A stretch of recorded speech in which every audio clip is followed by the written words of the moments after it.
I stand up against domestic violence because home is where the heart should be. I stand up against domestic violence because I would never want my little sisters to be victims of domestic abuse.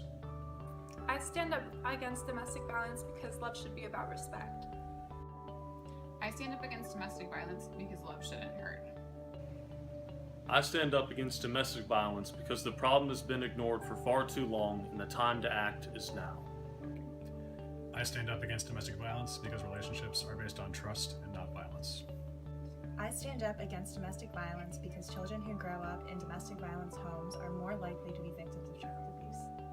I'm standing up against domestic violence because no child should ever see their mom become a victim. I'm standing up against domestic violence because I have two older sisters and I'd hate to see them get hurt. I stand up against domestic violence because it's not a women's issue, it's a human issue. I stand up against domestic violence because every woman deserves an equal opportunity for success. I'm against domestic violence because it's just plain wrong. I stand up against domestic violence because there are people who cannot stand up for themselves. I'm against domestic violence because I believe the patriarchy should finally be dismantled. I stand up against domestic violence because 35% of women worldwide have experienced physical or sexual violence. I stand up against domestic violence because nearly 20 people per minute are physically abused by an intimate partner in the United States.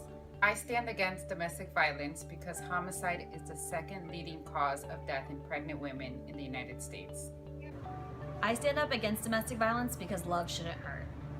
I stand up against domestic violence because I believe all victims deserve a voice. I stand against domestic violence because all people in the family are affected by it. I stand up against domestic violence because I believe that no one deserves to live in fear.